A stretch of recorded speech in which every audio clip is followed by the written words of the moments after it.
What's up? My name is Will, And I'm Luke.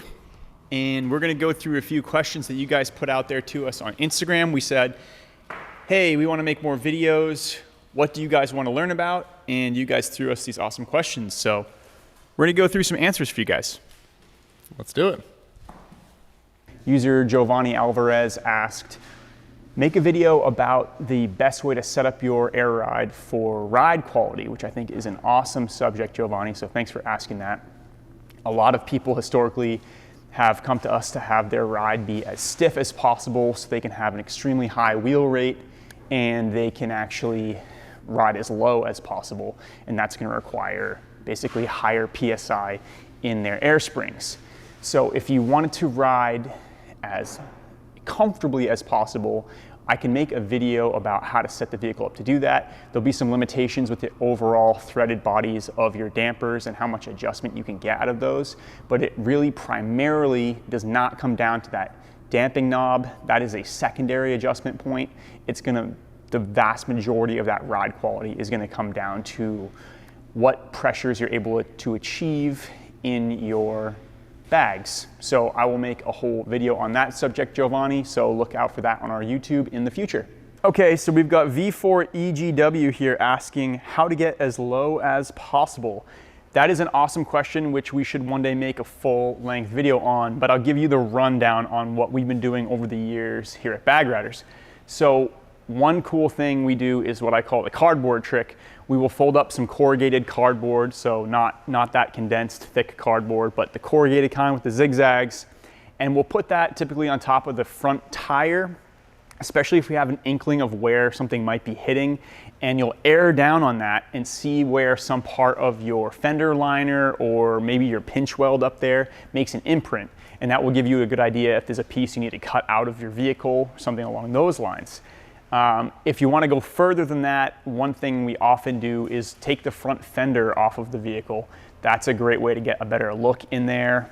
And also keeping in mind, if you are front wheel drive or all wheel drive and you have those front axles, you're going to want to check to see if that axle is contacting your unibody rail and if that's what's holding you up. So those are a few basic pointers of how to get as low as possible. It's Your Favorite Boyfriend asks, what's the best driving PSI no one wants to show? And what I think they are getting at is that there aren't a lot of videos, or at least not ones that I've done, where we say, this is the supreme and best driving PSI for your air springs.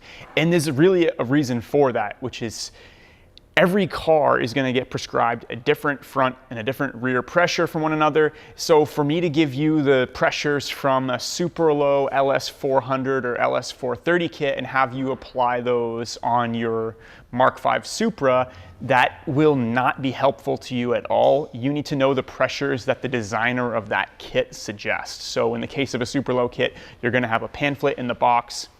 It's going to give you all the information about how that kit is pre-configured, as well as suggested driving pressures. So I think It's Your Favorite Boyfriend.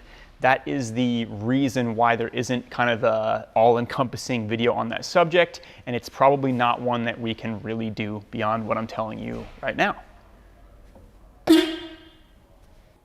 And user ZSmith Anthony, I think I'm saying that name right, asks, basically what to do if your car doesn't have aftermarket air ride support, which I think he's getting at is, hey, you've got a car and nobody makes an air ride kit for it.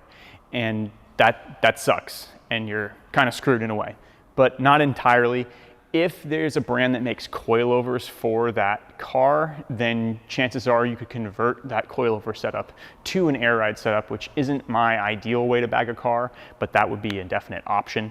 If nobody makes coilovers for it, it's going to be kind of a major fabrication project where there might be an airlift builder kit out there that you could start from. But if you're not a fabricator or don't intend to learn those skills, then it's probably not the right car to bag. And that was the last one, guys. So we're going to put out another poll on Insta and you can ask us more questions and we will have answers for you.